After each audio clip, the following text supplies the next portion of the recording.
সীমান্ত হত্যা শূন্যে নামিয়ে আনার প্রতিশ্রুতি দিয়েছিল ভারত, কিন্তু তাদের প্রতিশ্রুতির উল্টোটা ঘটেছে।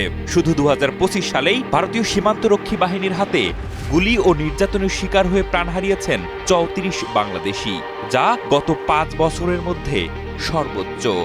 নতুন বছরেও থামেনি তাদের হত্যাযজ্ঞ। সীমান্তে ভারতের বর্বরতা থামছেই না।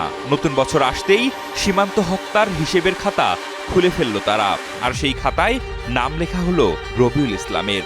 চাঁপাইনবাবগঞ্জ সদর উপজেলার নারায়ণপুর ইউনিয়নের সাতরশিয়া গ্রামের ছেলে এই রবিউল ইসলাম। বছরের শুরুতেই বিএসএফের হাতে আটক হয় সে, তবে সেখানে বিএসএফের ডেরাতেই অসুস্থ হয়ে মৃত্যুবরণ করে সে। নতুন বছরে এই মৃত্যুর ঘটনায় আবারও আলোচনায় এসেছে সীমান্ত হত্যার প্রসঙ্গ।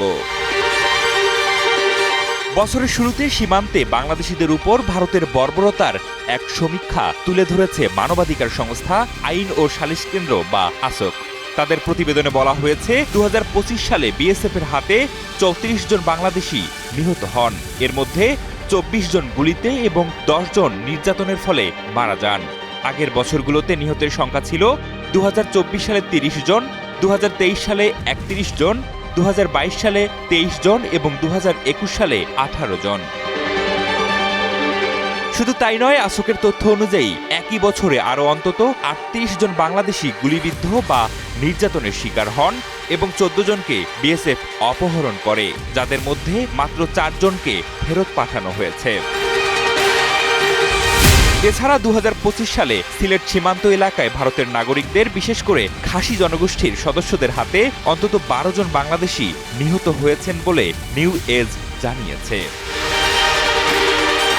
২০২৫ সালে ভারতীয় সীমান্তরক্ষী বাহিনী ও ভারতের নাগরিকদের হাতে বাংলাদেশিদের হত্যার সংখ্যা গত ৫ বছরের মধ্যে সর্বোচ্চ পৌঁছেছে।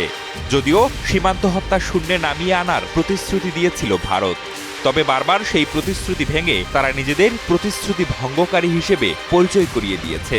তাই প্রশ্ন জাগছে, নতুন বছরেও কি বিএসএফ তাদের কাপুরুষতার পরিচয় দিবে, নাকি নিজেদের সংযত রাখবে?